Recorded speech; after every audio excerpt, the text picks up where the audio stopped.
Hello, everyone, and welcome to today's episode, which some of you have been waiting for a while. We've had to reschedule it a few times, but we finally made it happen. The topic for discussion today is what is atheism? So those of you who are either in philosophy of religion circles, or maybe you're in some kind of religious organization, or maybe you're in like an atheist activist community or something, probably have this discussion about what does atheism mean, or how you think about your particular religious identity or non-religious identity, and how you define that. And you might have disagreements with people about how it is that you do that. So in the discussion today, James and Joe are going to be talking about that, having some slightly different perspectives, and we'll find where the common ground is and where the disagreement is. So I think then, just to kick us off, if you want to go first, James, and just make your case for what your position is, then Joe will have some time to do that, and then we'll have back and forth. And if anyone wants to ask questions at the end, there'll be a little bit of time for that also. So yeah, away you go, James, when you're ready. Sure, sounds good. So I'd like to thank Nathan for facilitating this, and Joe for joining me. I know it's been a little while coming, but I'm excited. Hopefully we'll have an interesting exchange, and people will be able to think about it, and I'll learn some stuff as well. So this came out partly of a stream that Joe did last year with, help me out here, what's his name? Cameron. Yes, with Cameron, when they were talking about mistakes that atheists make. And one of the issues there was the sort of definition or conception of atheism. And I did a stream where I expressed some disagreement with that. So hopefully we'll discuss some of those issues here. But just to briefly outline sort of how I think about atheism, I guess one thing, sort of a meta point, is that I don't think there's going to be like one correct definition of atheism, which isn't to say that any conception of atheism is going to be equally good. I just think that there are going to be multiple usages. Now, the usage that I prefer is similar to lacktheism, although I personally just don't like that word. I think it sounds silly, but this relates to what sometimes the distinction that sometimes made between weak and strong atheism. Weak atheism meaning something like lacking a belief in God, and strong atheism meaning something like an affirmation that God does not exist. And so often when people just say atheism or atheist, they don't differentiate which they're referring to. And that's the sense in which sort of atheism is ambiguous, because it can mean different things in different contexts. And I think that's fine. I think that it just means we have to clarify about what usage we're referring to. I don't think there's anything wrong with either usage. Again, I've argued, I actually wrote a piece years ago on my blog if people are interested, where I've argued for a notion of weak atheism as being a sort of an overarching term that can be used to then under which different forms of non-belief would subsume. So I think that one of the advantages of thinking of atheism as a lack of belief, or not having a belief in God, is that it is it enables, it provides a unifying term for people who have either don't have religion or have left religion. People in this category don't necessarily share any particular belief about religion. That is, some people may still hold vaguely deistic beliefs. Some people may be agnostics. Some people might just not care anymore, but like the community. Some people might vehemently think that God absolutely does not exist, but find the common label, which then refers to their sort of activism, their community, and other things that they do, of atheists, to be helpful. And I think that you see this in the online space. You see this in Richard Dawkins and the sort of new atheism. Not that I agree with everything they do, but you sort of see this in that sort of communal activist space. So I think that the sort of word atheism as a broad umbrella term referring to just the godless, essentially, which I think is where ultimately it comes from, is a helpful label. And a related point is that I agree that this is not exactly the same as the way the term atheism is used in philosophy of religion, as Joe's pointed out. I don't really think that's a problem. I think that there can be different usages for different contexts. Yeah, I think that that's all I wanted to say at the outset. So yeah, hand over to Joe for his remarks. Awesome. Yeah, well, feel free to go ahead, Joe, when you're ready. Yeah, thank you guys both again for this. I know we had to reschedule because we both had COVID, Nathan and I, at like the same time. So oh yeah, I forgot to ask, are you feeling better now as well? Yeah, I am feeling better now. Yeah, thankfully I'm back to exercising at full, full fitness and things like that. So I'm much better. So that's good. What about you? Are you fully better? I am mostly fully better, though. Okay. I've had weird sort of skin reactions in some places, interestingly, like hives and stuff. I mean, not that people, but yeah, it's like, I think it's a histamine thing, but it's a pretty weird disease. It's so strange how it affects Yeah. everyone so differently. Okay. Anyway, yeah, thank you guys both for this. Yeah, so how do I think about these? Well, I like to start with talking about beliefs and credences. I think that's the best way to start, and it's just how I kind of conceptualize the terrain of views on offer. So we believe various things. We have various beliefs. What is a belief? It's something like affirming a proposition or statement to be true. You're taking it to accurately represent reality. You are saying that, yeah, reality is like that. Reality is such and such. So I believe that grass is green. I believe that it is cold outside right now. And I also believe that I have hands. Now, we believe various things. We can also disbelieve various things in the sense of positively believing that they are false. So I positively believe, like I represent the world as being such that grass is not blue. So I positively believe that grass isn't blue. Same thing with 1 + 1 = 5. I positively disbelieve that. And then there are other things for which I just don't have a belief either way. So whether or not the number of stars in existence is even or odd, I don't have a belief one way or the other. I don't represent the world as being such that the number of stars is even, and I also don't represent the world as being such that the number of stars is odd. So we have those three different kinds of states with respect to belief, and that's kind of falling out of beliefs being a kind of on and off switch. You either believe something or you don't. You either take reality to be such and such a way or you don't. So you can believe something, you can believe in the negation of something, or you could just, withhold or suspend your belief or judgment, either way. So that's belief, and then credence is essentially just your level of confidence in a given proposition. So I might believe that it's going to rain tomorrow, and let's say I check the weather and there's a 95% chance of rain. So I assign 95% credence. I'm 95% confident that it's going to rain tomorrow. But suppose that late in the evening, because maybe I'm neurotic and I'm checking and I'm like updating it every 5 minutes just to see if the percentages differ, it goes down to 90%. So then my credence is actually going to change. I'm going to drop my credence to 90% that it's going to rain tomorrow, but I'm still going to believe that it's going to rain tomorrow. So credences are a little bit more fine-grained, and they just track our confidence level in a certain proposition. So with those two things in hand, that kind of lays the groundwork for me being able to talk about how I conceive of at least the best way of talking about and defining atheism. Now, I perfectly agree with James that I think it's, okay, people pronounce this differently. Polysemous? I don't know. It has many meanings. Whatever way you pronounce that, people can get on me. But I agree that it has different meanings, and its meaning might be shifting by context to context. But I do think that there's an interesting question as to which ways of defining it are better than other ways of defining it. And so I think that probably the best way of defining it is atheism, that is probably the disbelief in theism. So you're saying that whatever the theistic God, you're saying that does not exist. You're making that kind of positive affirmation. And then agnosticism would map onto that withholding judgment or suspending belief. You don't believe that God exists, and you also don't believe that God doesn't exist. And then theist would correspond to that believing that God exists. So it's that kind of nice tripartite schema, and it fits in really nicely with the three belief states. And then, of course, you can have varying degrees of confidence in that. Someone might be 100% certain in theism, or they might be 100% certain in atheism, or they might fall anywhere in between. So, and there are a number of reasons why I think that definition is better than lack theism. And again, I think that, we can define terms however we like. This is language. There really isn't, and no one's going around and policing people and, asking to ship off all the lack theists to the gulags because they're using their lack theism definitions. But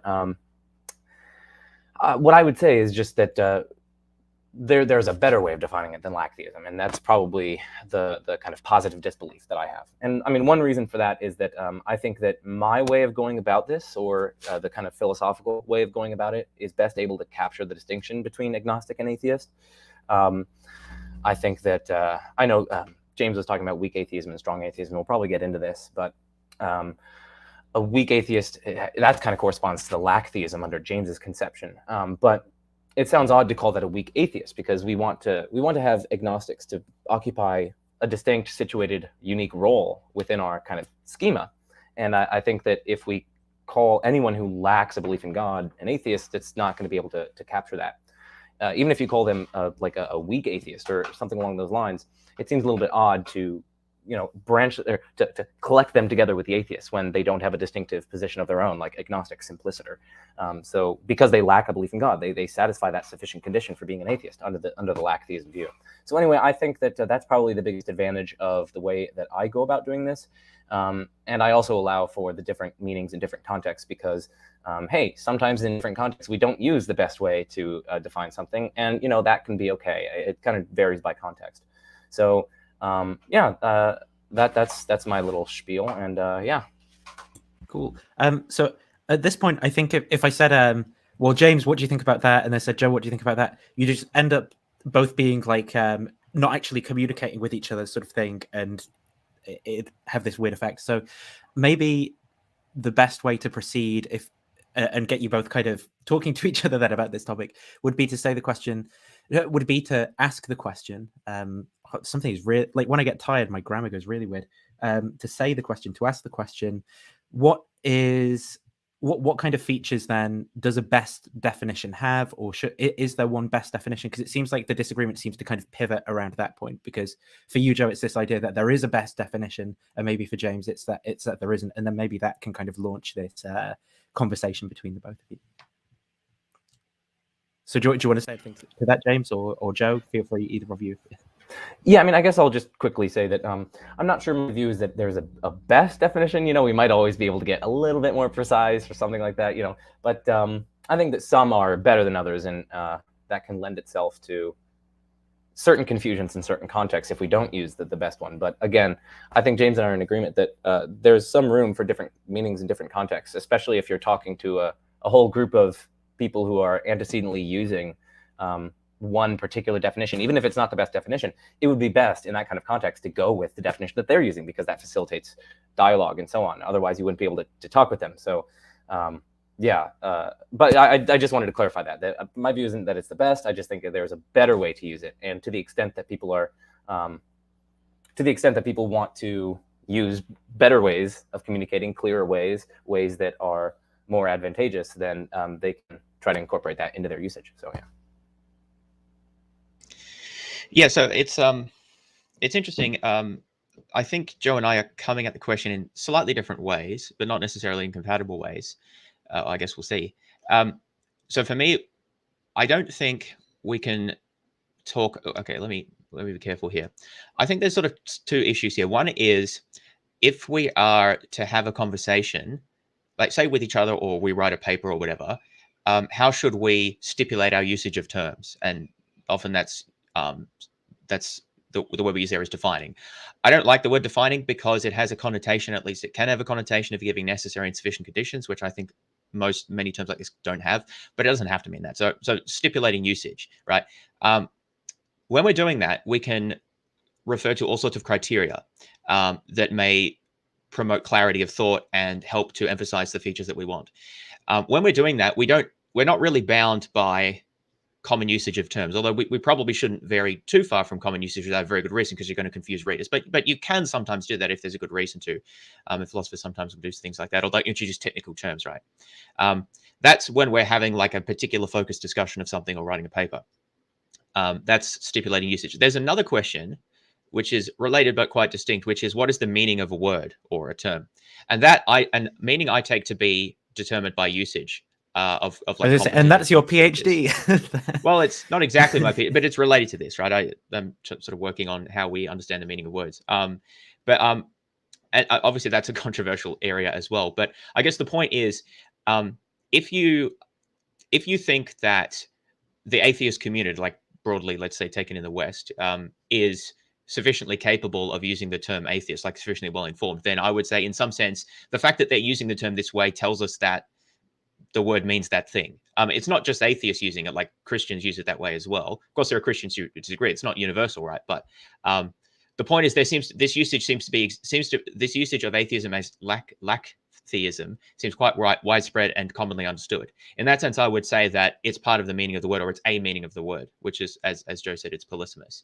But we can accept that the word has this meaning and still critique the meaning, that usage, by saying this leads to these confusions. And in that sense, what we're doing is we're promoting essentially linguistic reform. We're saying, look, you should stop using language this way, or at least seriously reconsider it, because we'd get greater insights, or we'd promote better discussions or whatever by using the term this way. So I want to emphasize that, because if we're just talking about what does the word mean, then I think we should be looking at usage. But I suspect that that's probably not what Joe is interested in. It's not what he's mostly discussed. And it's more of an empirical question than a philosophical question.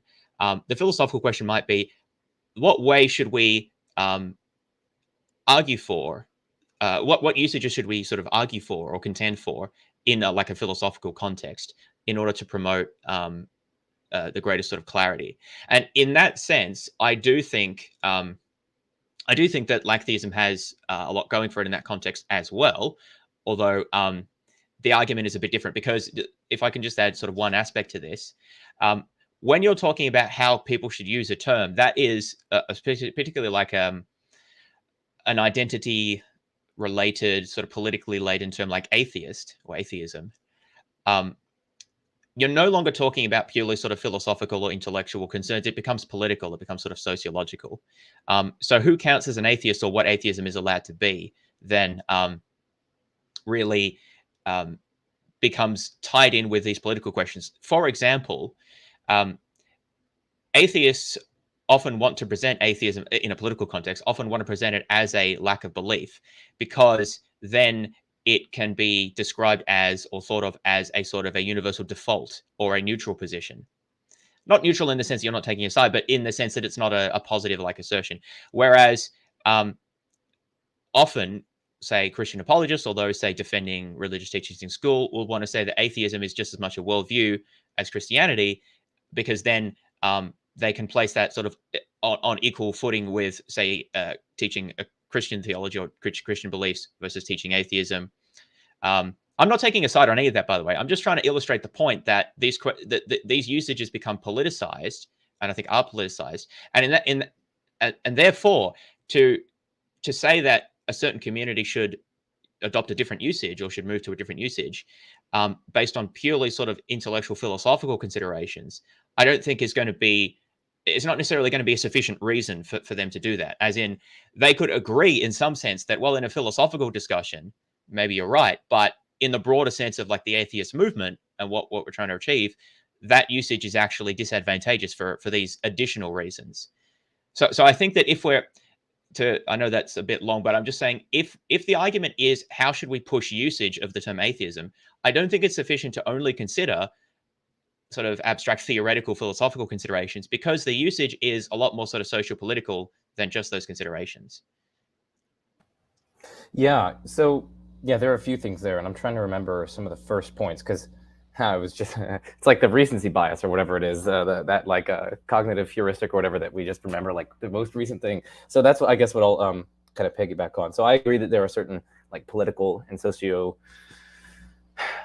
aspects to this, and I guess the way that you framed it, I might slightly change it. So when we ask, should we use a word in such and such a way, we can understand that should in a kind of ultima facie way, or an all things considered way, or we could understand it as a kind of prima facie way. Do we have some considerations that count in favor of using the phrase in such and such a way as opposed to some other way? And what I want to do is just advance certain reasons, not all things considered reasons, but reasons that count in favor as evidential chips on one side for thinking that one usage is better than another usage. Now, I think that those considerations are defeasible, right? They could be defeated if by using that meaning, we incur certain political, sociological costs that are sufficiently detrimental. I think that would serve as a defeater, even for those kinds of considerations, the more intellectual and philosophical considerations. But what I would just say is that at least what I want to make my claim here is just that there are those considerations on the other side that need to be taken into account and that do, in fact, serve as evidential chips for that usage. Now we have to make an all things considered assessment. Would it be harmful? Would we have these kinds of political and sociological effects from using one usage as opposed to another? And that's an important question. But what I mean, my sole concern here is just to point out that there are benefits and to my usage, say, and it would be advantageous in a number of different respects, such that it counts in favor of using that. Maybe not all things considered, but at least as defeasible reasons for using it.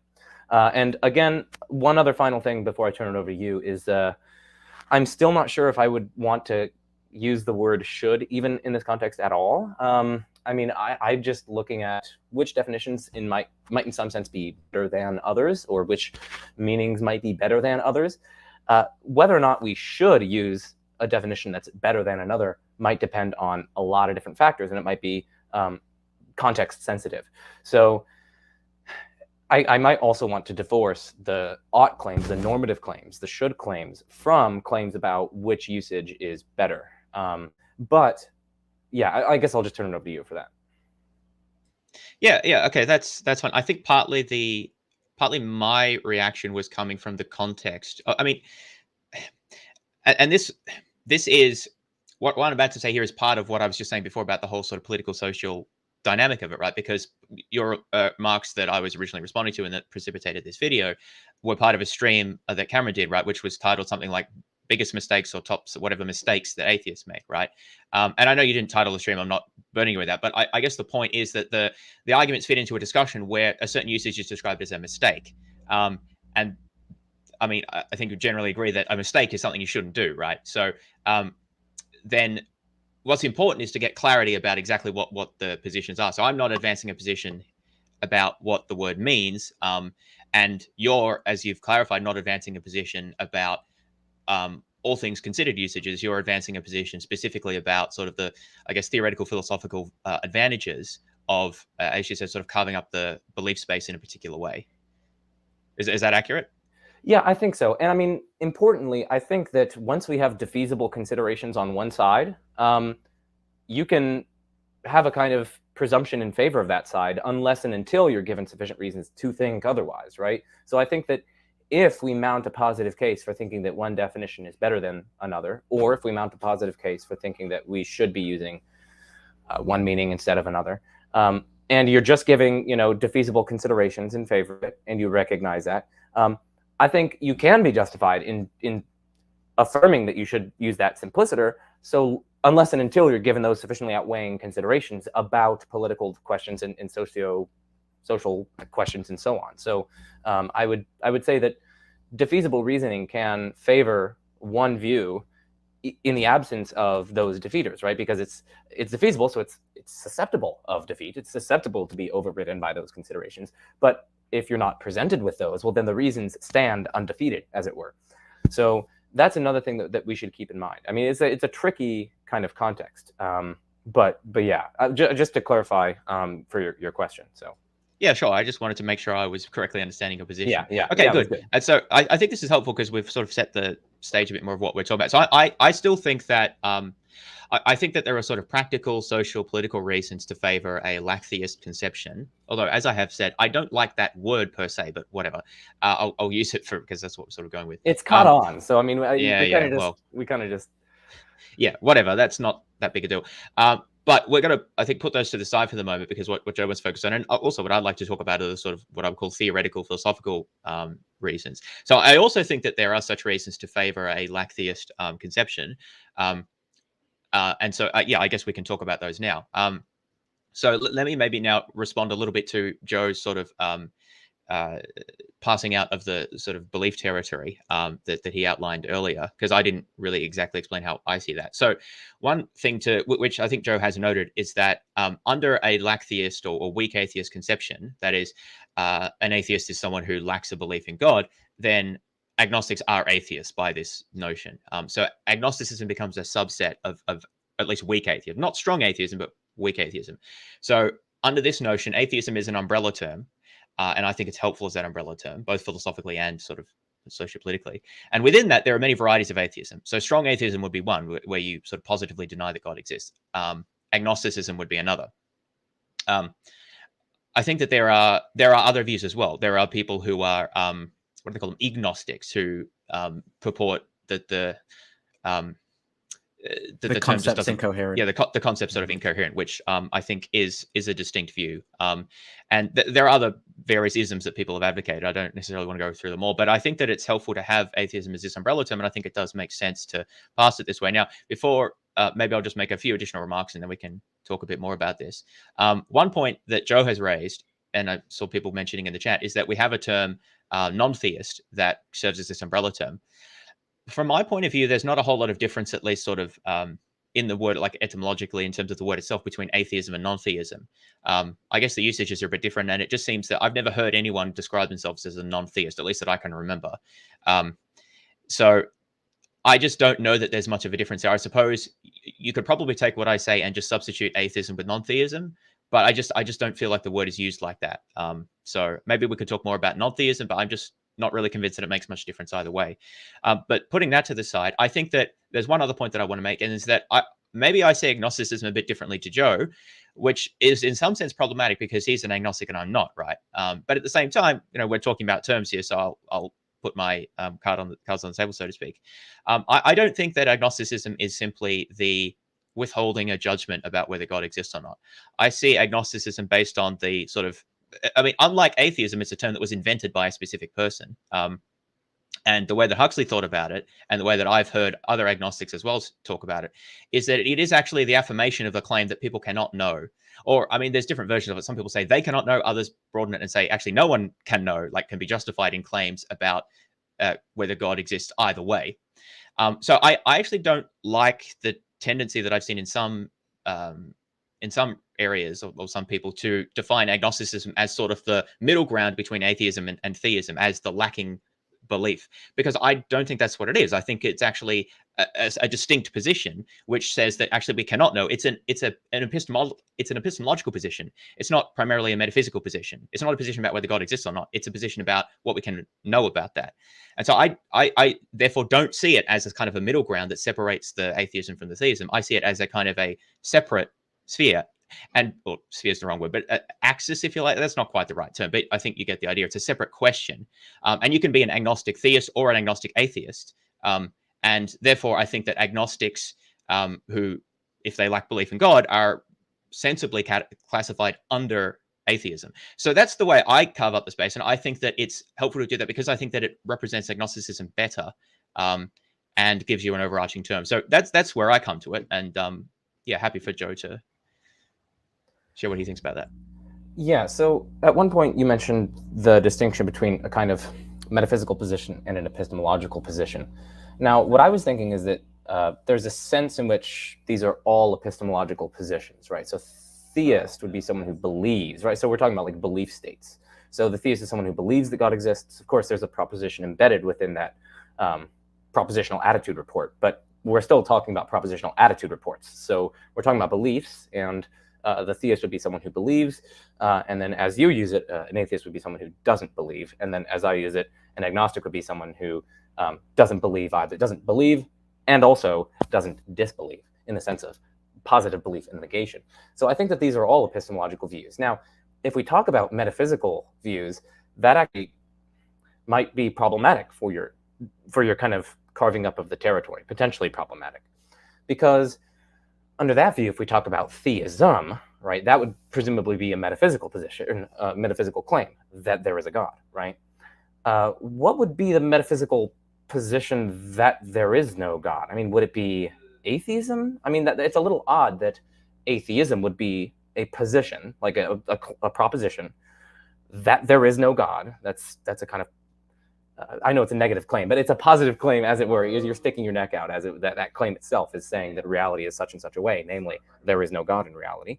So if that's what we take the metaphysical definition of atheism to be, then we have a kind of odd discrepancy between how you're advocating for using the term atheism and that actual, or atheist, excuse me, and what the actual metaphysical position of atheism is, right? If atheism is this claim that there is no God, but atheist is not someone who believes in that. It's rather that they are someone who does not have a belief in the theism one. So there's a kind of a somewhat of an odd discrepancy there between the metaphysical theism, atheism dichotomy and your kind of epistemological parsing of it. So what do you think about that? Yeah, this relates to one of the points that you made, Joe, in your video where you talked about the problem with thinking of atheism as a psychological state. So I would, yeah, I think that it is important to distinguish whether you're talking about psychological states of persons or sort of propositions / metaphysical worldviews. Because I don't really think you can have a metaphysical, like a position, I probably shouldn't say metaphysical there, but like a philosophical position that is just lacking belief. I mean, I guess if it's just skepticism, maybe, but for the most part, an ism is like a position that you defend in philosophy. I mean, even skepticism is a position, even if it denies, that other things. But so, and in that sense, I think that we're treating those as sort of like philosophical positions or propositions or sets of propositions, say. Then, yeah, atheism is the philosophical position that there is no God, right? And theism is a position that there is. Agnosticism, I think, is a different philosophical position, which is not. See, this would, I think. I think agnosticism then becomes a problem for you, Joe, because then you have to say, well, what is the position of agnosticism? And it seems to me that it is also a philosophical position, but it's not the philosophical position that we don't know. Well, it's not a philosophical position that's kind of in between theism and atheism. It's a philosophical position about our epistemic status with respect to that proposition. And so that's how I would distinguish between propositions which are metaphysical or ontological, if you prefer, which assert things about reality or like the way the world is, versus philosophical propositions which assert things about our ability to access those states or to have knowledge of those states. So they're both, I wouldn't say that they're both epistemological. I'd say they're both sort of doxastic positions. They relate to our knowledge, but the content of one is the metaphysical reality, whereas the content of the other one is merely our knowledge of that metaphysical reality. So I would say, yes, there's a difference between atheism, which is a position, and an atheist, who is simply anyone who does not affirm theism. And I don't think that's a problem because they're talking about different things. One is a person and all their attitude. The other is a philosophical position. And I don't see that this is like unique to the position I'm taking, because under your position, you have to carve out space for an agnostic. And if agnosticism is just people who don't affirm theism or atheism, then it seems that there's no position for them to affirm. Yeah, so I think this is a good way to get some clarity. The way that I see this going is that the way that I carve up the territory doesn't have this kind of odd discrepancy. Yes, because agnosticism is an epistemological position, we can say something like that. It's not some kind of metaphysical position about the way that reality is. It's not going to be fitting into the theism-atheism dichotomy, as it were. So yeah, that's true. But there isn't a kind of problematic discrepancy between an agnostic and agnosticism, or a theist and theism, or an atheist and atheism. So that's the kind of discrepancy that I think afflicts your view, or at least it potentially afflicts your view, that doesn't afflict mine. And I think that would be a chip counting in favor of mine, or at least seemingly. Now, again, that discrepancy, just for the audience, because I think we went over it kind of quickly, is that under the view that James sketched, well, he's going to have to say that atheism is, broadly speaking, a metaphysical position that there is no God. But an atheist is not necessarily someone who affirms atheism. Rather, it's someone who just doesn't affirm theism. So it's kind of odd that you have that discrepancy. Usually, if we have a position like something-ism, and we have the exact same description, something-ist, those two should be kind of latching onto one another. There should be kind of correspondence there. Someone who has the something-ist should be affirming that ism, that something-ism, if there's a correspondence between those. Whereas it seems to be on your view that you don't have that correspondence, and that's potentially problematic, and it can increase some confusions here and there, and so on. Now, I recognize that we're getting into the weeds, but I'll just turn it over to you for that. That's really what I was thinking. I was thinking, yes, I agree that my view has the agnostic as a an epistemological position, so it doesn't fit in a metaphysical dichotomy, but I don't have any problematic discrepancy between views, whereas you seem to have a discrepancy. Yeah, well, you use terms like problematic or odd, I think you said as well. I don't see them as odd. And I disagree with the characterization that you gave at the end there. I think this is quite common in philosophy. Let me take another example. And again, feel free to insert alternate examples if you don't like this one, because in philosophy, there's have some people could have idiosyncratic reasons for disliking an example. So, but take naturalism, for example. Now it's hard, or physicalism, materialism, like whatever. I don't make a big distinction between those views, but other people do. Anyway, let's go with naturalism, right? So naturalism might be the position that the only things that are in existence are the sort of entities that we can discover or study through the physical sciences or something like that, right? So a naturalist is someone who affirms naturalism. Now, what about someone who rejects naturalism? Well, you could call them a non-naturalist, right? But there's not necessarily a specific view that they ascribe to. There are all sorts of non-naturalist views, and we don't really have a word for it. Like, non-naturalism isn't really a position. There are, well, I mean, it's sort of, it depends what space you're looking at, right? But like, as a metaphilosophical position, it's not really used that much other than simply to say someone who rejects naturalism. Now, I think of atheism as exactly analogous to that. And indeed, I think etymologically, it works perfectly. It's literally atheism, like without theism. Theism is a metaphysical position which asserts that there is no God. An atheist is someone who rejects that. They may also affirm atheism, which has developed obviously in opposition to theism as asserting the opposite, that there is no God. But I just don't see the issue with saying that an atheist doesn't necessarily affirm atheism if atheism is understood to be in the philosophical context, because of course there's a sociological context in which atheism is like the community of atheists. That's polysemous usage, right? If we're talking in the sort of strict philosophical context of atheism as the proposition that God does not exist, an atheist need not affirm that in this usage. I don't see that as any more problematic than a non-naturalist, someone who rejects naturalism, not necessarily affirming any other particular belief, or if we had a label of saying that there's a particular position that's in opposition to naturalism, they wouldn't necessarily have to affirm that. So I don't see that this is really that distinctive from other philosophical issues, and I just don't see the problem, because they're talking about different spaces. One is psychological states, beliefs, and or labeling persons who hold those. The other one is talking about propositions and kind of philosophical views. So I don't see the problem with there being with atheism not mapping directly to atheist, essentially. Yeah, so I mean, we are potentially reaching a clash of intuitions, but before, maybe we can forestall that clash, just if I can try to say something. I guess the way that I'm thinking about it is that in the case of those other philosophical positions that you described, like naturalist versus non-naturalist, it would be odd, I would think, if someone had like demarcated a view called non-naturalism, and then they went on to describe it as some kind of metaphysical characterization of reality and so on. But then they held that a non-naturalist, oh no, they don't actually, by dint of being a non-naturalist, they don't accept non-naturalism. They might, but just by dint of being a non-naturalist, they don't. They could accept, they might not accept it. That just seems, that kind of discord, that kind of lack of harmony between, that lack of correspondence between a somethingist and a something-ism just strikes me as potentially a problematic aspect of the view. Now, you might not find that problematic, but I don't know. I mean, if I hear that someone is a feminist, I think that, yeah, they subscribe to feminism and so on. Or like if I hear that someone is a Buddhist, I think that they ascribe to Buddhism. This kind of problematic discrepancy introduces potentially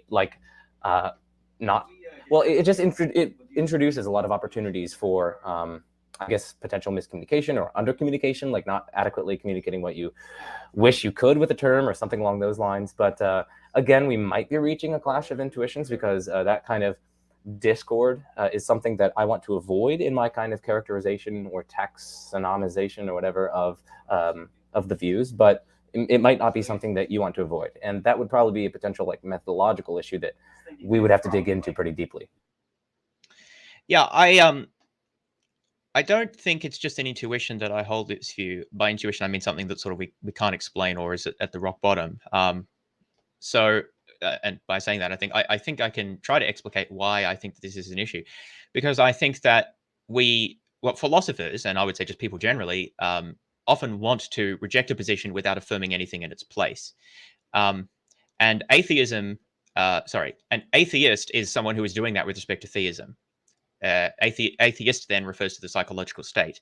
One of the reasons we have this word has become so prominent is because psychological state is so important for many religions, especially Christianity. And so they use this word to describe people who rejected their belief. I mean, actually, Christians were originally described as atheists, but let's put that to the side. The point is that that's why I think the word has become so prominent, is that aspect is so important, the psychological state aspect of it. It didn't really matter for most of human history, or like, let's say most of Christian civilization history, whether you affirmed that there was no God or simply like rejected Christianity. You're like a heretic or whatever, either way. And so that psychological state was sort of important. And so we've inherited some of that usage. Now, we don't necessarily see the same usage with other positions, but I think feminism is actually a really good example. Okay, so it's a nice and controversial as well, which kind of is good because atheism is as well. Maybe not quite so much. It's not as politicized, but it is politicized. So let's take feminism, right? Now, feminism is characterized in all sorts of different ways, which is also good because atheism is as well, right? Suppose, like, I personally, I don't know, might get canceled here. I personally don't identify as a feminist, right? Now, you could ask me why, and we could talk about that for a lot of reasons. And one of the reasons is because I don't agree with a lot of the positions that people who call themselves feminists advocate for. Of course, I do agree with some of them, right? So we could go. But the point is, right? I don't go around calling myself like an anti-feminist, right? I just don't accept that label. So ideally, what you want is a label for people who just reject a particular position. And that's actually helpful, right? It allows you to refer to people who reject their position but aren't saying anything specifically in opposition against it. To go back to your non-naturalism example, right? Again, this is because there's all sorts of things that use the label non-naturalism. Suppose that there's a position that has been discussed by some philosophers that's called non-naturalism, and it involves commitment to, I don't know, supernatural entities or abstract objects or something like that, right?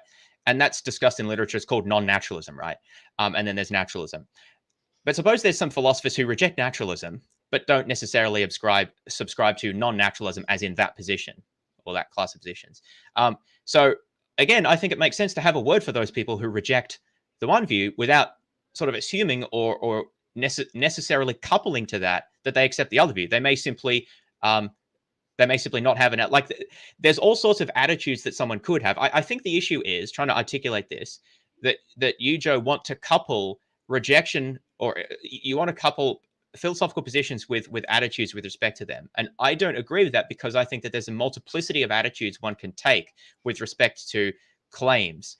So if you reject theism, you don't have to accept atheism as the positive notion. You could withhold belief. You could be an agnostic. There's other views that people have. You could think that the question is not well defined. And I think it's useful to have a catch-all term for these people. And I would advance as evidence for that the fact that atheism is still widely used as a term. And indeed, it's often used precisely to group together these people who don't accept theism. And historically, it's been used for that. So that's sort of a pragmatic argument about what's sort of useful to have. But I guess at the core of it, I don't see the value in linking like an ist with an ism, if you take what I'm saying, because I think that those don't always map in that way. Yeah. So I mean, what I was thinking is that I agree with you that when someone rejects, let's say, a particular position, they don't have to accept the negation of that position. They might withhold belief either way. But as I would characterize things, they would just fall into the category of agnostic with respect to that particular domain.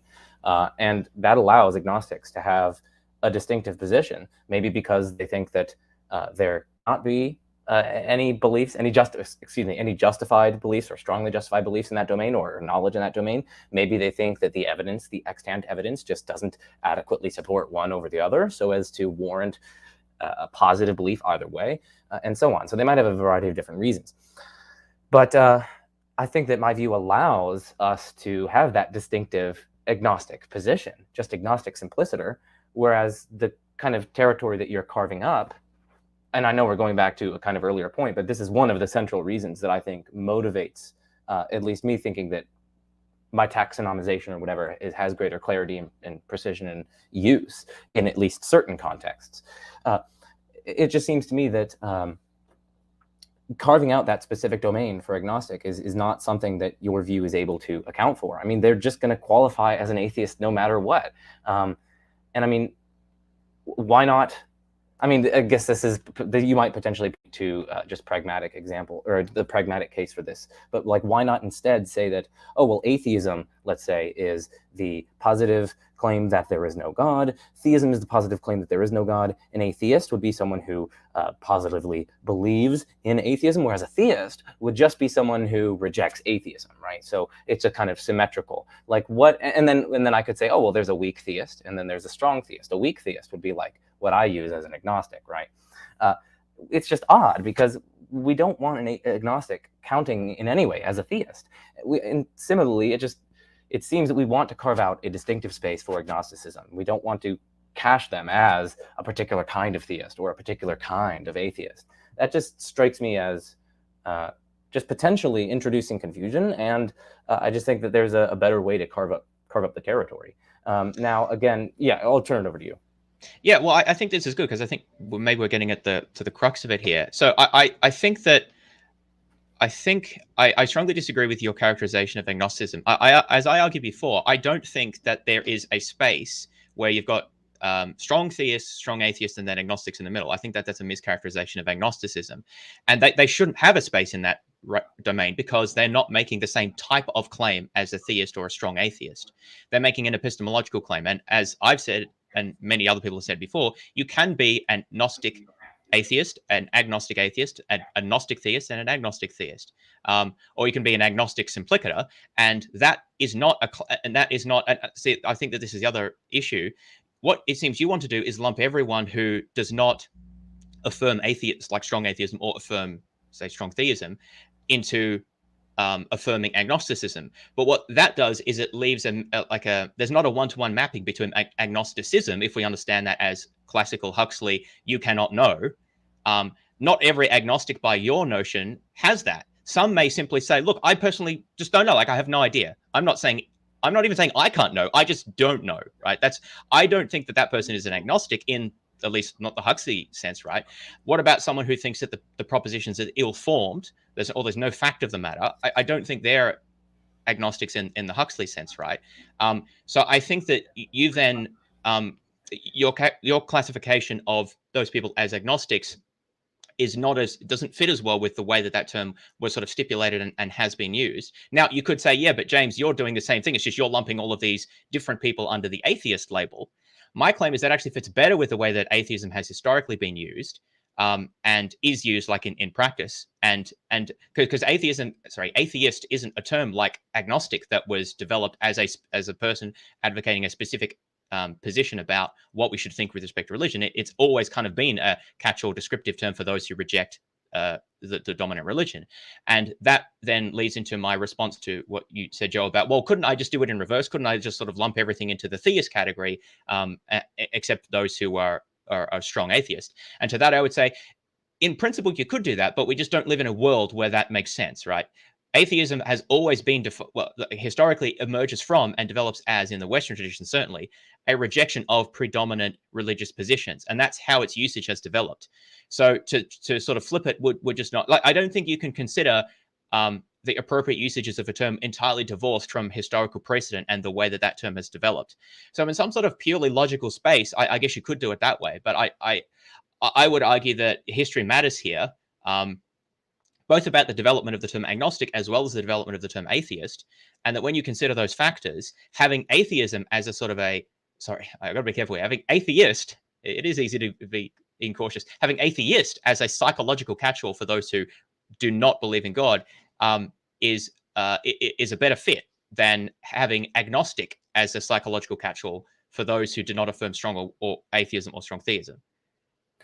Right. Okay. So there's a lot there, and I'll just make 3 points. And I know we have to go on to Q&A at some point soon, but okay, I'll give 3 points. So firstly, my view, I think, can accommodate that catch-all term, as you indicated earlier, non-theist. That's how I would use it. It's all those who aren't theists, right? So I think it's a very clear, simple term, and it can catch all of those that we want to catch with it.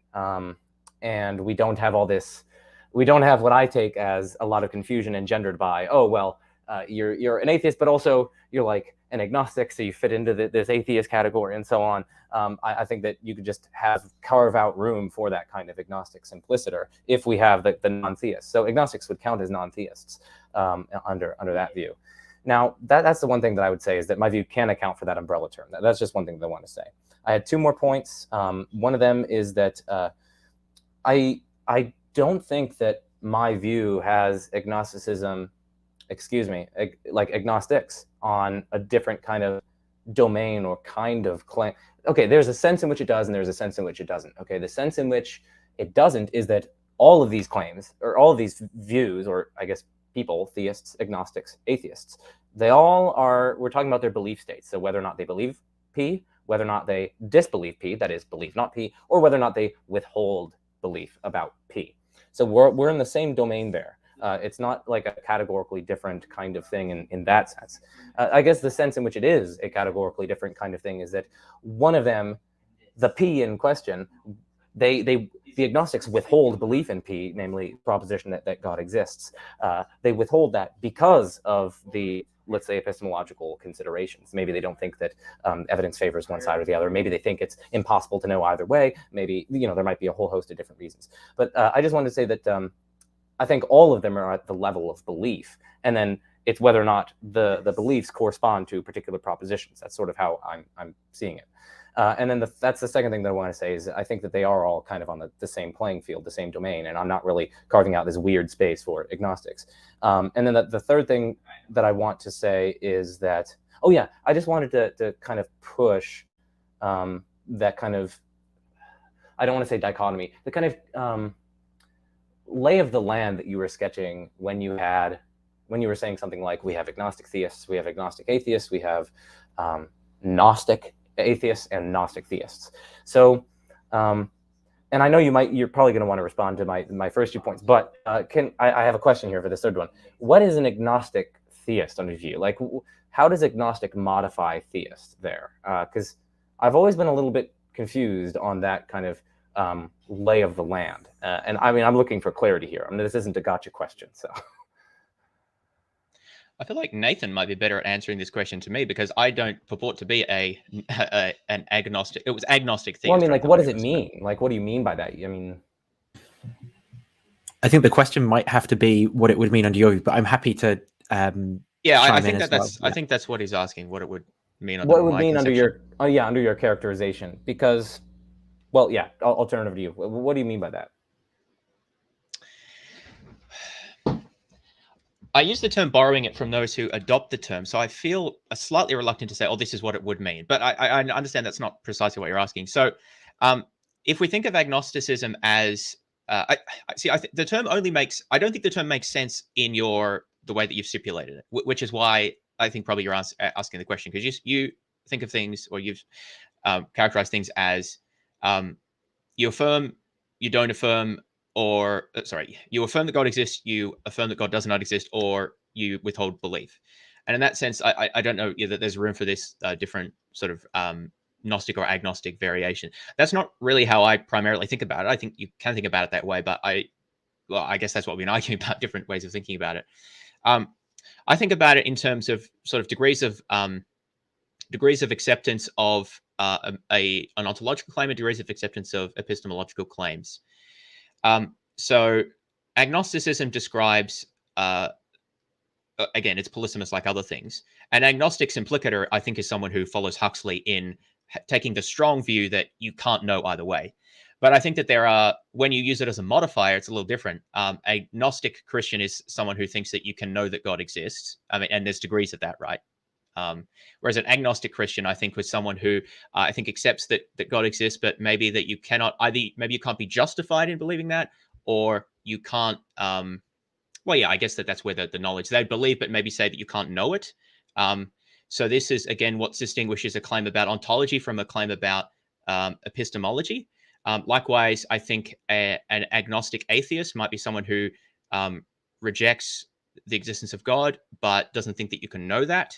Or be justified in that, or again, there's degrees, right? So they may have different degrees of the extent to which you can be justified in that position. I think it's more of a scale. And a Gnostic atheist under this view would be someone who thinks that God does not exist and thinks that you can be justified in that belief.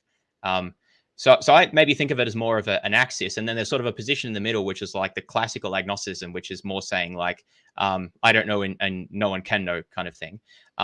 And I think that this actually allows us to better conceptualize the space, because there do seem to be people across the space. But anyway, that's an attempt to answer your question. Yeah, see, I asked because I think that might potentially point to other potential flaws or problems for the view that you're kind of advocating. Because, I mean, an agnostic theist is someone who believes in God but says you can't know it. Now that's a very strange position. It's not strange at all. No, like, what's strange about that? So you're saying you believe that such and such is the case, but you're saying, oh, I cannot have justified belief in that. So you are saying that I believe without something. Justification. Well, I don't see what's the problem with that. So yeah, they're saying they believe something, but so I take it that beliefs are trying to aim at truth, right? That's the function of belief. Belief is aiming at truth. Maybe, probably yes. I think that's fair. So although not everyone agrees with that, but yeah. Yeah, but so if belief is trying to aim at truth, and then they're saying you cannot have justification is what tries to latch your belief onto reality in some kind of way, right? It's some kind of linking between your belief and the fact that P, your belief in P and the fact that P, some kind of link there. And you're saying that you're like categorically closed, not you as in James, you're saying that whoever is an agnostic theist is saying that you're categorically closed off from that belief being appropriately linked to the fact. Well, then it doesn't have to be categorical. I didn't say it was categorical or as like a priori or it was impossible. It depends. I think it's graded. Yeah, well, maybe I misspoke, right? What I'm trying to articulate is the view that there are people, I mean, fideists exist, right? There are people who believe that God exists or some various religious belief, but you can't get there through rational means, right? And if we understand justification as like the rationalization aspect, there are people who absolutely think that it has to come through faith or that it's just a decision you make. Now, you may disagree with those positions. I mean, I don't accept those positions myself, but those positions exist. And I think that this way of thinking about it helps to understand. I mean, honestly, I don't want to get like the fact that you're having trouble even understanding the position is, I think, an illustration of why your way of characterizing it is deficient, because the fact is there are people who affirm these views. And I don't think that makes sense under your classification. Well, part of it depends on what we mean by justification. So if we're understanding it in the sense of what like links you to the facts or something that appropriately links you to the facts, I mean, fideists aren't going to say, they're usually going to take something like they're not just going to believe on a whim or something along those lines. Well, I didn't say that though. No, I know. Didn't say that they believed on a whim. I know. I didn't say you said it. I was just I was making a point about the nature of justification, and it depends on what we mean by justification. Because absolutely, it does. Absolutely. Yeah. So the way that I was thinking about justification, and this is good because we're bringing out a clarification. The way that I was thinking about it, the fideists would definitely count as at least themselves taking themselves to be justified, because let's say they're somehow appropriately linked up to the fact that God exists. Again, they're not going out on a whim, so they take themselves to be appropriately linked to it. Now, if we understand justification in that sense, and this might actually lead us to where our disagreement, you might reject justification in that sense. If we take justification in that sense, well then that's why I was having a hard time understanding what an agnostic theist is, because if they're trying to categorically close themselves off from the thing that they're affirming, it doesn't really make any sense. You're believing something which is trying to be aiming at truth, but you're also believing that you are categorically closed off from the very thing that you're trying to be aiming at, right?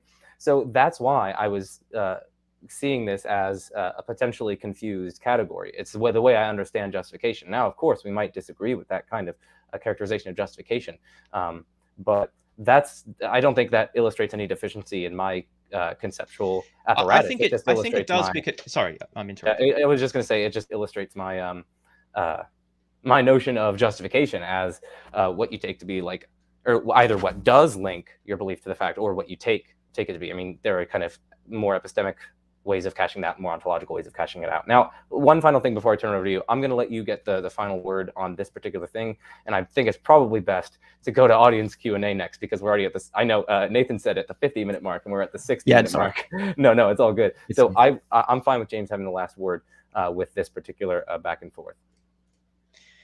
Yeah, I think I'll just try to make a comment to encapsulate that, because this does seem to be coming to the issue of how we think it's best to characterize the space. I don't want to speak for fideists, but because I don't claim to understand them very well. I'm not at all convinced with what Joe has said that fideists would claim to be justified in knowing that God exists. I think that is really going to depend on how you cash out justification. I think that it's absolutely possible and coherent to talk about belief that is not justified. And there are people who cash that in lots of different ways. Non-culpable belief that's not justified. Obviously, you can believe false things, right? But or wrong things. Non-culpable belief that's not justified, like faith alone, for example, or intuition, or I don't know, whatever. And that's going to depend on how you cash out justification.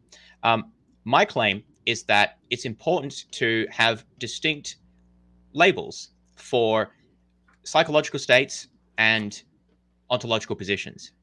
And the way that I sort of think about this in terms of Gnostic as one axis, and then sort of strong theism to weak, no, I'm doing it wrong. Strong theism to strong atheism on the other side, as being more of the ontological axis. And then there's sort of strong agnosticism in the middle, which is a classic Huxleyan type. And you can have positions across the spectrum, depending on how sort of strong you weaker on these sort of different aspects. That seems to encapsulate a broader range of positions, and positions that people scope out for themselves and argue for themselves, and help us to understand the different points on offer. Because there are some people who are arguing strongly about what you can know, and there are some people who are more interested in just what exists, sort of independently of that. And then there are some sort of combination views. I'm not persuaded that, and so under this conception, atheism, like weak atheism, just refers to everyone who does not affirm strong theism. I think there are historical reasons for why that's a useful term, while acknowledging that in other possible worlds we could carve up the space differently. I guess I'm not persuaded that Joe's sort of trichotomy, I guess, into strong theist, strong atheist, and then everyone else is an agnostic, while seemingly have to adopt a particular notion of justification to rule out other views that wouldn't fit into that. I'm just not persuaded that is the most helpful way to think about it. I know that Joe's given his reasons for thinking that it does work. So yeah, I think that this might be. I think this might be a good time to go to questions. I was just thinking if there's anything else that I wanted to cap that out. Yeah, I guess as a sort of a broader point, obviously the best way that you think we have to carve up the space is going to be dependent on some of your other philosophical positions. So there's not a way that you could like come to this independently of your other views. So I think we may have seen a little bit about that, because I am broadly skeptical about the notion of categorical belief as a strong tool to use. I think it's very much an approximation. So that may be. I don't want to get into that now, but I think that may be just part of what's coming out there. But so I just want to emphasize that I don't think it's like crazy for Joe to believe what he's saying, or for other people who might disagree with me. I think that it's, there are going to be deeper issues here that come manifest in disagreements. Yeah, and this is not a rejoinder. So I'm going to stick to the saying that he can have the final word on that thing. I just want to make just a meta point. Just I want to be clear for the audience, and I think James and I agree on this, that part of the problem with our discussion here is that a lot of the points to be made about what is the best way to go about using a term is going to be context sensitive. Okay, so if you are in a context where you know that, let's say, all of your interlocutors and so on, everyone in the room, let's say, uses a particular way of talking about uses a particular usage, or means something by a particular term like atheist or whatever. If you know that, it's best to use that phrase in that context, right? It doesn't matter about the philosophical merits of using your other view, or it doesn't matter. That doesn't matter in that context, because you're not going to be able to communicate with those people. Ultimately, our goal is good communication here, and that is highly context sensitive. So I just want to be clear that while I do think that, I guess on the more philosophical side of things, I think that there are better and worse ways to define these things. It's going to depend on context which particular definition you should be using and which one is the best on that particular occasion. And there are going to be in some occasions, there are going to be trumping considerations that trump those philosophical considerations, and they're going to be the more pragmatic communication aspect side of things. So there's definitely room for what we might call the lack theist definition in such a context.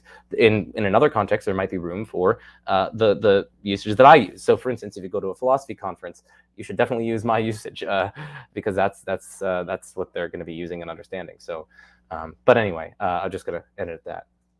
Awesome. Yeah, thanks, guys. Sorry, do you want to say if I something? can just respond to that.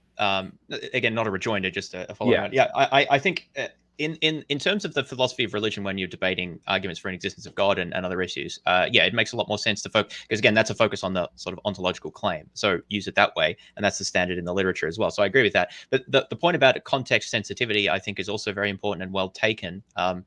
And also kind of linking those together, I think one of the reasons that this is even an issue in the first place, like why Cameron wanted to talk about this and other Christian YouTubers bring it up and then atheist YouTubers give rejoinders, is that one of the reasons atheists use lacktheism or like similar notions is as a tool in debates to avoid having to argue anything.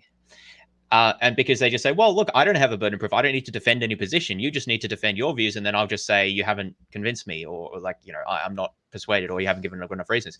And although I think that, again, I've defended lacktheism as a view of atheism, and I continue to do that, I think that is a really crappy way to engage in a debate. If you're debating, like, does God exist, then, and you're taking the negative side, then sure, you can argue that there aren't good enough reasons, but it's not enough to just say, well, I just lack a belief, so I'm just not going to argue anything. Like, again, that's about the context. The context of that is as a clash of two positions, right? I mean, I suppose you could maybe set up the debate in advance so that it's very clear about what's like, but you just have to be clear. And in most cases, the atheist interlocutor in that context should be arguing for some sort of strong notion of atheism. It doesn't have to be like we can be certain or anything, but it's just that the point I'm making is the use of lacktheism as a kind of a get out of jail free, which happens, I think, sometimes in particular contexts. I do dislike and disagree with that usage, because I think that it just harms the debate. That doesn't mean that there aren't valid and appropriate usages for it, but I think in the way that is used there, which I think is what really annoys a lot of the apologists, I actually agree with them on that point. So I'll put that one out there as well to annoy some people. Okay, yeah, thanks, guys. I think that's been a really fruitful conversation so far, so thanks both of you.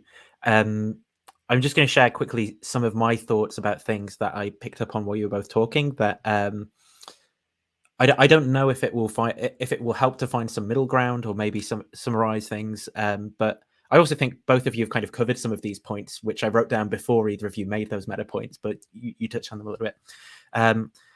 One which wasn't mentioned is I do think on, I think some of the things that you were saying, James, about meaning is use, that perhaps on that view, Joe's kind of usage of agnosticism, which seems to be kind of catching on in the discussions, it seems to be sort of succeeding in carving out this conceptual space for a lot of people who want to say, I'm not identifying with atheism either politically or conceptually, and I'm not identifying with theism either politically or conceptually. And it quite accurately characterizes the way that they want to represent themselves. And and maybe then the discussion, well, maybe this is the right way of putting it. If one is committed to a kind of position of meaning as use, maybe that view could actually be a good one. But you did say something about, you think that we should take like recent historical considerations into account when we consider what appropriate use is and stuff. Sorry, to just clarify that. Yeah, so at the start, I think we established that we're not really talking about the meaning of the terms per se, because that's a question of usage as well, as I've argued. I think you're agreeing, Nathan. In that sense, I agree that the usage of the term agnostic has shifted since Huxley came up with the term, and it's now referring, I think it's moving closer to the way Joe is using it. My argument is that there are sort of theoretical reasons to disfavor that, but that doesn't mean that in practice it's not used that way. So I think you're quite right, Nathan. Yeah. And I think my second point that I thought for you, James, was as well something that you said in the context of philosophical debates about the content of God's existence. Then Joe's definition of atheism is the preferable one. That's what you've already said. My points on things that Joe said, that things for Joe maybe that you've said, James, that I think were useful, is to consider the political context that atheism might apply to. And I think that this is maybe one of the strongest points against Joe's case, because I think Joe's case is really good for discussing the content of the beliefs, but then language is used in all of these other contexts as well. And I think that this is maybe where some of the confusion comes into the philosophy of religion discussion, because the discussion of the ideas also takes place in like apologetic spheres as well, and apologetic spheres can overlap with spheres of trying to influence, like political policies or how people behave in their day-to-day lives and things like that. And maybe that's where a different, I don't know, maybe there's like a power clash between different groups, in a social context. We're trying to argue over different usages in that kind of power struggle, and then it's less about the content, right? And I think that's maybe the strongest case against Joe's use of the word. And I think that might be why some atheists also see that in debates, not taking on a burden of proof or not properly arguing the content is kind of like the ends justify the means, because the matter reason that they're even having that debate is to advocate for atheism as this practice and not stop people from having access to abortions and stuff. That's why they're having the debate, not because they're concerned about whether classical theism is coherent or something, and they just have a different concern in being in the conversation. I don't know if you want to comment on those, and then I'll pop up the first question. Yeah, I mean, I just wanted to say, like, I think I agree with you there. And I mean, part of the problem is that a lot of these sorts of debates, especially this one, can get weaponized, right, by potentially both sides. Yeah. But definitely, I've seen it being weaponized. And you're saying like, oh, well, this person either is not to be taken seriously because they hold such and such, or this person is not really a such and such, or I don't know. It can be weaponized, and I want to advocate against that. And I think that is detrimental. So part of the problem is that that's kind of using our discussion here in a way that it shouldn't be used. It should be used to try to help serve and clarify the dialectic, especially with context sensitivity in mind, not used to be like bashing down people who are in a particular context where it's appropriate to use.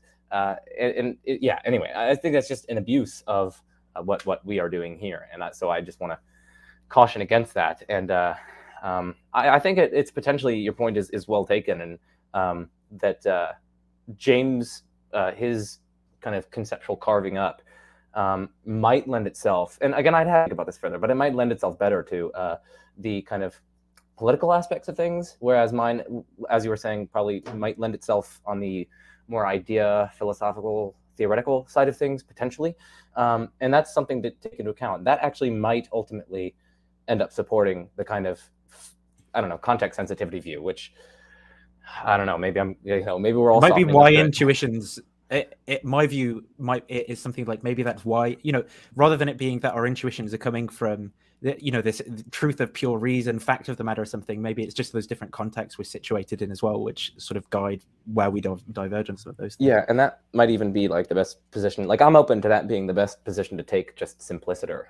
Just like, hey, this is all just pretty context sensitive, and let's just talking about it in the abstract won't really even work if we're just abstracting from all these particular concrete details about the social factors, the political factors, whether or not you're in a setting where the background beliefs of the people favor one of the particular definitions and so on. Like, I'm open to that, and as we go through this conversation, I'm warming up to that because I'm seeing all these different angles.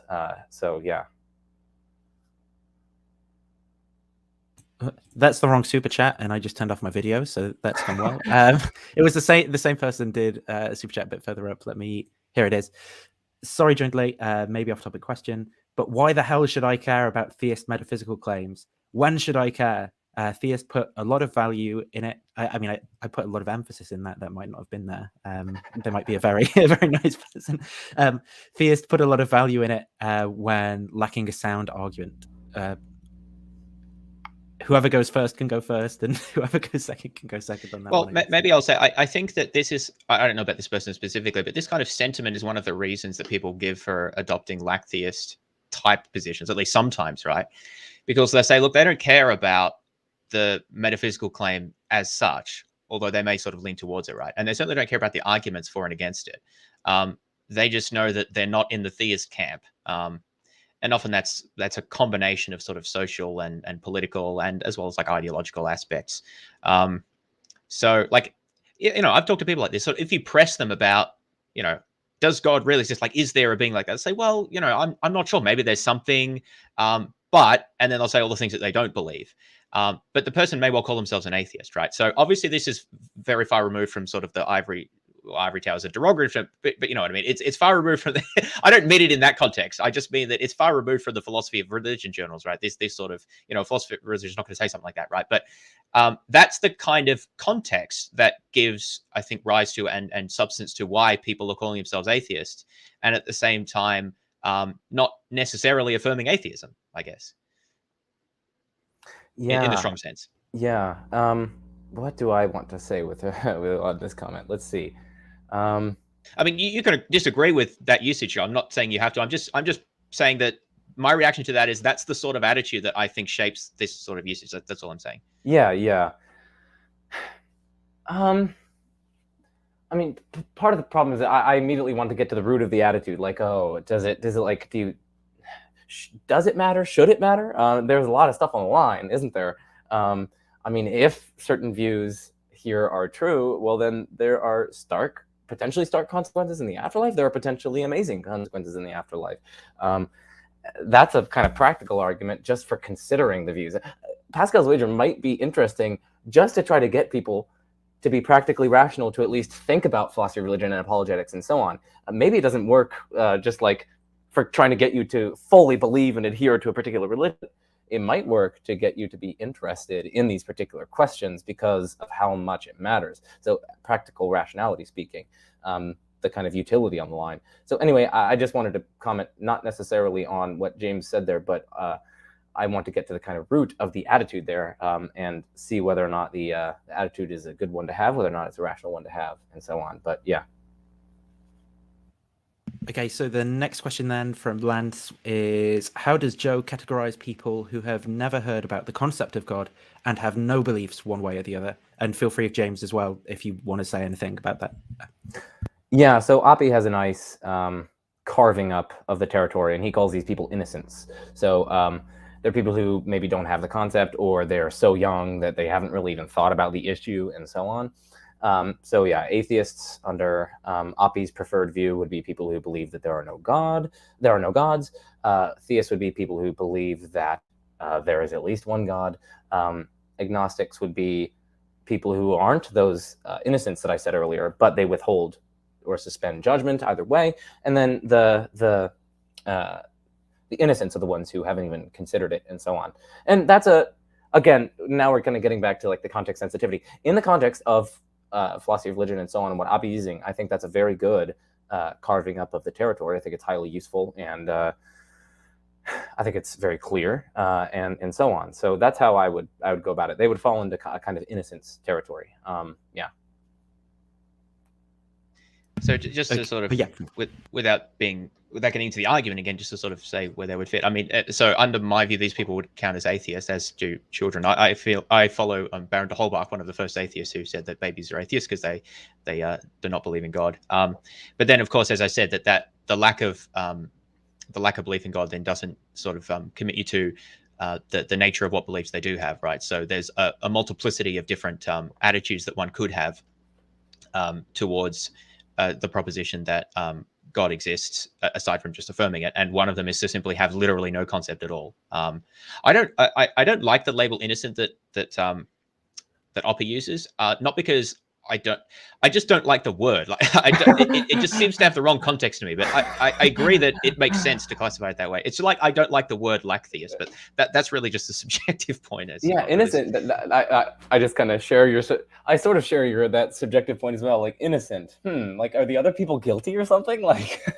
or like what is this? What are they innocent of? Like, okay, is it some Theists sort of should object to it, right? Because is it some sort of blemish that you have the concept, or I don't know. Sorry. Oppie, but yeah, I don't really like the connotation there either. But so the next question is one for James. What's wrong? I forgot how to read them. What's wrong with thinking about this in terms of probabilities? Atheism is more probable than God doesn't exist. Theism is more probable that he does. Agnosticism somewhere in the middle. Yeah, well, this is just going to get us back on the same sort of debate, but I think that agnosticism can be used that way, and is, as Nathan pointed out, seems to be shifting in meaning. I think that it is useful in a theoretical context to distinguish claims about what our current belief states are, or like what our current belief states are, versus claims about what, in principle, we can know or what we can have access to. So, yeah, this comes back to the whole idea of like a Gnostic theist. You might believe something without thinking that you can be justified in it, and there can be a sort of a spectrum there. So, when we use the notion of probable, I think that's where this is going to get into a lot of the weeds. If we imagine that as sort of epistemic probability, that's a somewhat problematic notion, right? Because you can have, if a belief is like a doxastic attitude or just a cognitive state where you think of something as the way it is in the world, that can plausibly, I mean, I don't know if Joe would agree with this, but plausibly that can have different strengths. You can believe some things more strongly than others. At least plausibly, I think you can, right? Some people think you can. But also, then you can have an attitude with respect to the evidential state of that belief. People absolutely strongly affirm claims or report strong belief in things that they do not claim strong evidence for, and vice versa, right? So I would want to distinguish those. I would want to distinguish sort of strength of I guess, internal sort of subjective state of belief, whatever we think of that as, faith or disfaith or whatever, versus the epistemic status that we think that those states have. And I don't think just talking about it as probability allows for that. Now, you may be an evidentialist. You may think that we should only believe things on the basis of the evidence and there shouldn't be any other considerations, right? And that would be something like saying that those axes should align. There shouldn't be any discrepancy between our evaluation of the strength of the evidence for something and the strength to which we hold that belief.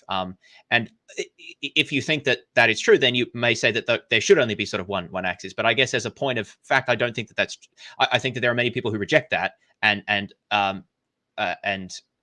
think that they're admit of different combinations of sort of the state of the evidence versus the state of our subjective belief or commitment. Some people prefer to talk about commitments rather than beliefs. And so, yeah, I guess that's my long answer of saying some people will find that compelling, but other people won't. And I think it's important to leave space for those who don't sort of make that alignment. Feel free if there's anything further you want to say on this point, by the way, Joe. Yeah, I'll be brief.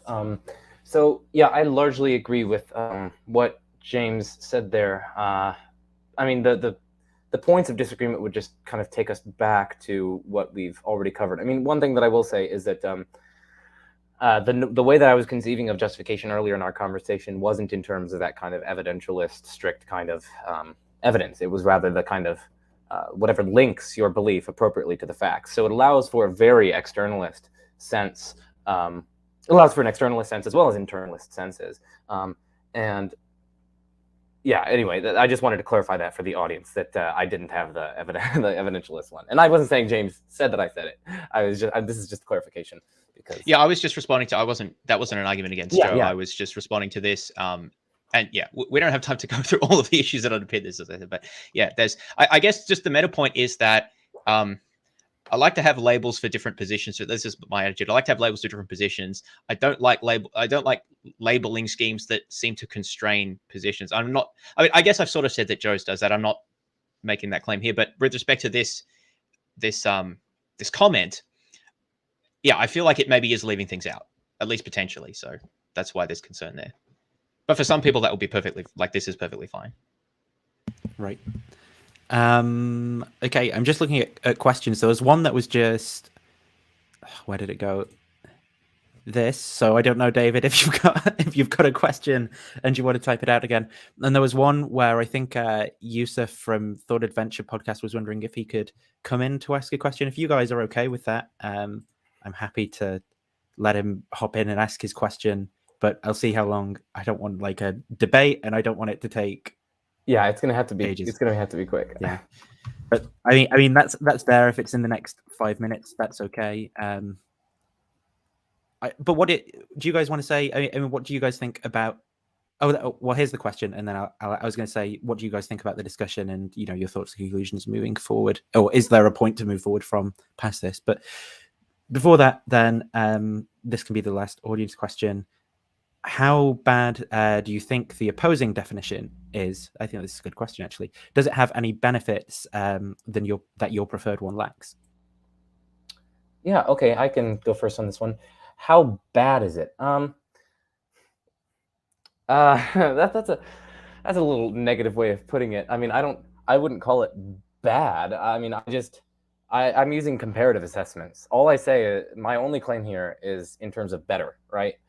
One thing can be better than another, even though neither of them are just like bad. I mean, I don't know. I wouldn't call James's definition bad, partly because it does track, at least in some, like, I guess maybe atheist circles, and a lot of them, it would track their usage and so on.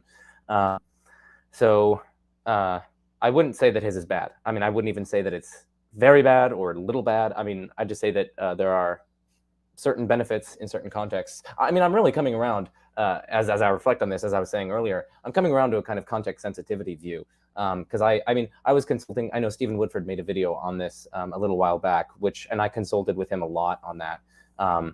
And that video pushed me more towards a kind of context sensitivity view. And I think our discussion here has kind of pushed me towards it, just because I think that there are certain benefits in different contexts that accrue to different definitions. And so, yeah, that's all I'm going to say. I know it's a bit, what should I say? Topsy-turvy. I don't know. I was going kind of back and forth, but I'll just turn it over. What about benefits that your preferred one lacks? The second half of the question is. I mean, I guess something that it lacks is the kind of popular usage among a lot of, let's say, internet atheist communities. I guess that's something that it lacks, because a lot of them do use what we've kind of called the lack theism definition. So that's something that it lacks. Yeah. Do you want to go, James?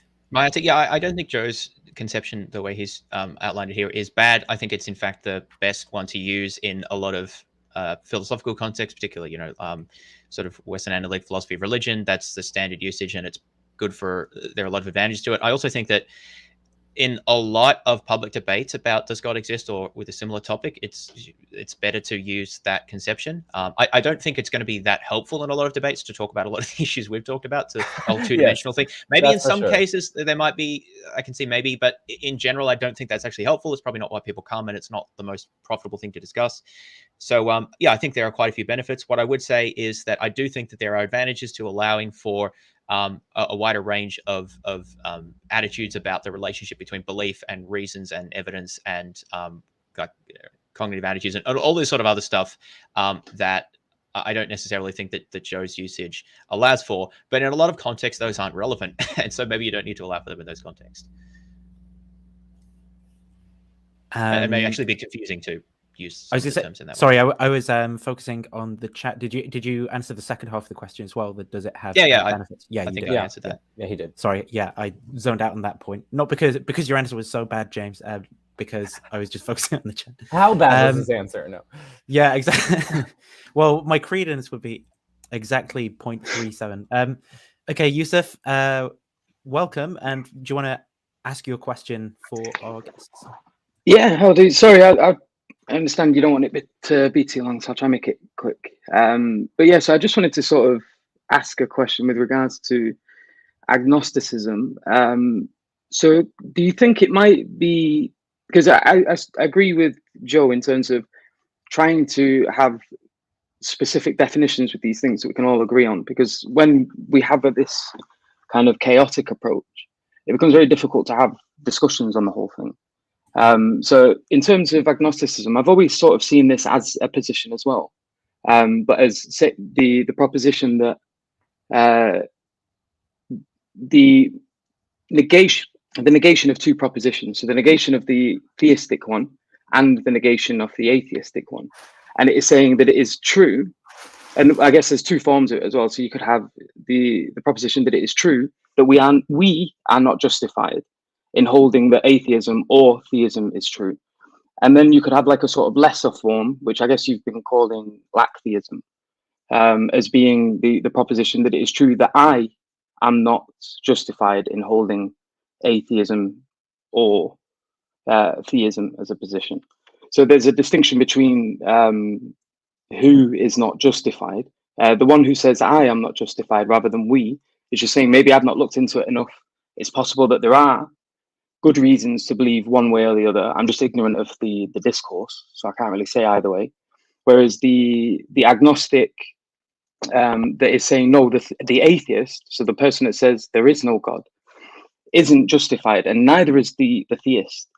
And then at least this way as well, we can sort of understand that each one is making a proposition, and that proposition could be true or false, and then either defended or not defended. And then, for example, you made reference to, like, for example, a debate between a theist and someone who's holding this sort of lack theism position, where they're saying, you know, I just lack belief, and they're talking about it as a sort of mind state rather than a position. The agnostic or the atheist could take that position, because the agnostic could be saying, you are not justified as a theist, and give negative arguments to their positive arguments and still be considered an agnostic. And the atheist could say, no, you are not justified in being a theist, and I am justified in being an atheist, in which case they could then give positive arguments in favor of their position.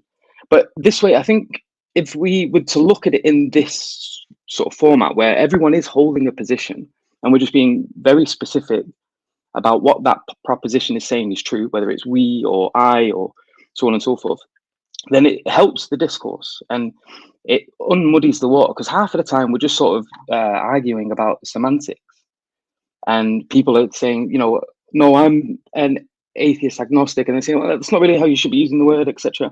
And a lot of the discussion just gets wasted on getting bogged down with regards to what an atheist actually is or not. And I don't know, I just wanted to sort of hear your thoughts on that in particular, and what you.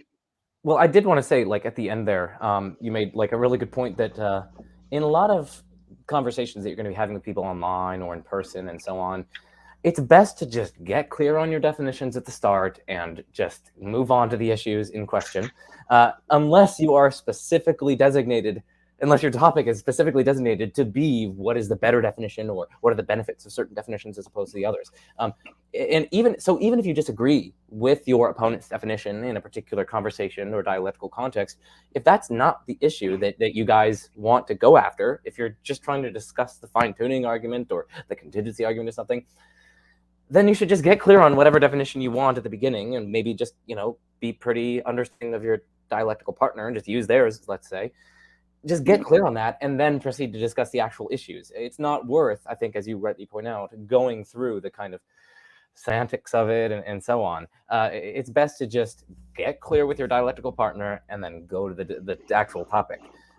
Now, there are certain contexts in which you don't need to do that, namely when the topic at hand is actually which definition is better, which one has certain advantages and so on. But yeah, that's all I wanted to comment on. Is just I think that you made a really good point there, and I'll turn it over to James because I know we'll probably have to end it pretty soon. So yeah, I guess I don't disagree with anything that Yusuf has said. I just wanted to add that I think I know that there are quite a few people who think that the large majority of philosophical questions, contentions, discussions are kind of just definitional, or it's just about like how you use words essentially.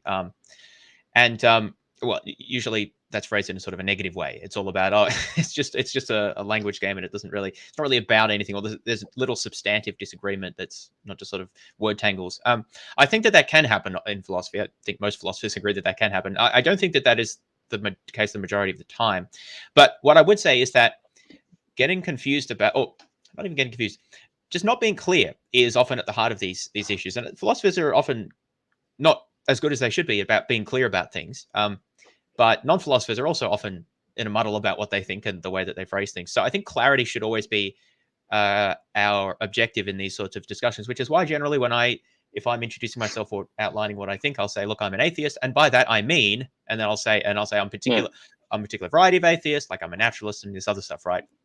So in general, I think we should just, sure, you can use your own preferred definition or conception of a term, but just clarify whenever there may be confusion, and try to exercise some charity in understanding other people's labels. If there's confusion, ask about it. I think that is sort of, as a meta point, would help a lot in these discussions. Unfortunately, there can be a tendency to assume that you know what the other person means, and then you can waste half an hour in misunderstanding. And I think that then gives the impression that philosophy is just all about using words differently, which it shouldn't be.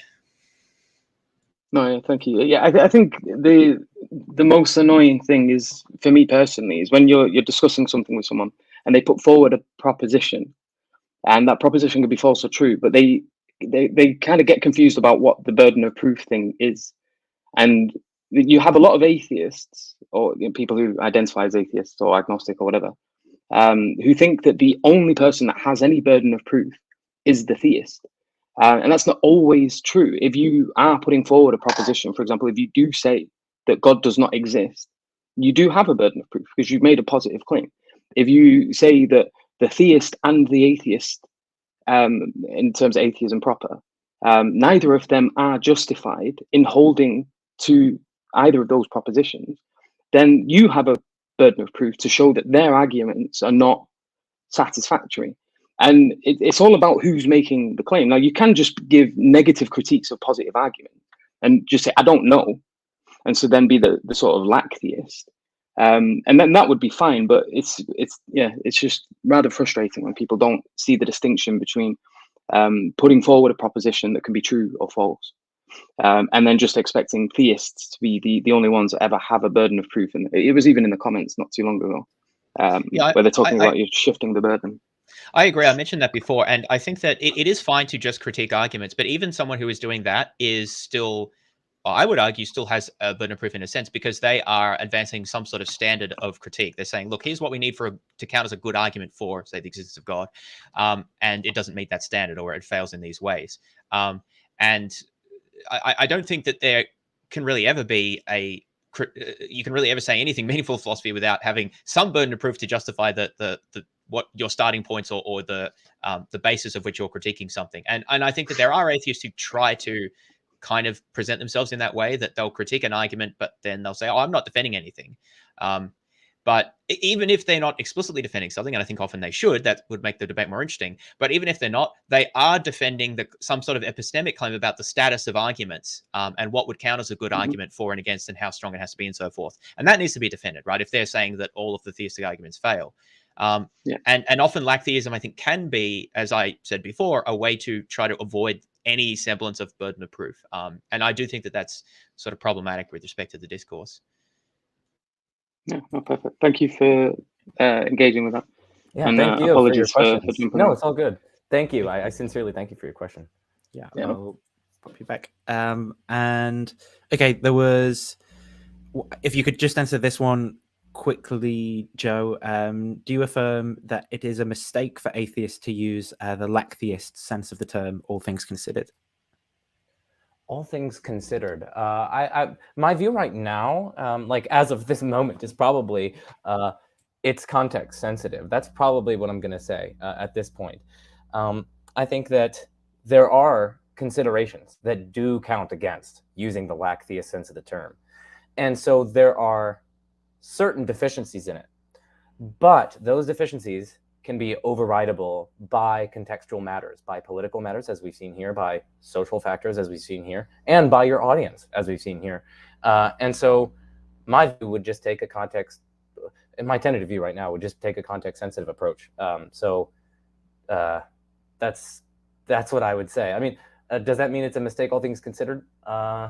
In some contexts, yes. In some contexts, no. So, yeah. Awesome. And then this last question for you was, can we ask Joe about Arsenal? How's the season going? Was the original question. Okay. Yeah. How's the season going? Not terribly. It's going fine. I do follow it. So people, yeah, I always wear Arsenal jerseys. I have my Arsenal scarf up here with my little Memento Mori skull that's laying on the scarf. And I just played soccer tonight in my Fabregas jersey, which I think is actually hanging up right there. I can't even do it. But yeah, that's my Fabregas Champions League jersey. It's going. I was very sad the other day when Bergvall scored the final 2 goals in 2 minutes in the stoppage time, and Tottenham got the win. And I was also sad today because Rashford scored in the 93rd minute. But anyway, I think we might get top 4. I think we're going to finish above West Ham. And as for Tottenham and Man U, it's going to be difficult. But I have faith. I think we can finish top 4. So, yeah, that's the goal. The goal is 4th. If we get anything below that, I'm going to be sad. But so time is a little bit tight, but if you want to just maybe bullet point the main things that both of you think that you've taken from this conversation and that you think should be thought about on this question going forward, or if you think, maybe it should be left around about where it is, and what we've kind of covered today lays out the positions. Those are a few of the possible ways I'm thinking about it, but what do you guys think? Yeah, so I'll be very brief. Because I'm actually playing FIFA with some of my friends tonight. Yeah, sorry. I only just saw the... Yeah. It's all good. Yeah, I'll be brief. One thing that I think is important is that context sensitivity point. Another thing that I think is important to be gleaned from this conversation is, firstly, that I stand by my position that there are certain deficiencies in a kind of lack theist conception, but that those deficiencies can be overridden is something that we need to keep in mind. And then finally, something that I think is important to take out of this conversation is not to weaponize these sorts of debates. Like, I share a lot of both of your guys' frustrations with how a lot of people on the internet weaponize certain things. And yeah, I want to castigate that and denounce that and say that that's not how we should be using these sorts of things. We should be trying to serve people and so on. To the extent that I criticize a definition, what I'm trying to do, at least, is help out the people who call themselves something and trying to say like, hey, let's consider whether or not there's a better definition. I'm trying to help you with that. I'm not trying to knock you on the head and say like, you don't know what you're talking about, yada yada yada. But I think the biggest thing for me is the kind of context sensitivity thing. So I'm starting to warm up to that kind of view. But yeah, I'll turn it over to James. Yeah, I'd like to thank Joe and Nathan. I think this was a productive and pleasant discussion. I agree that it's important not to weaponize these questions, and the focus should be clarity of terms and clarity of thought.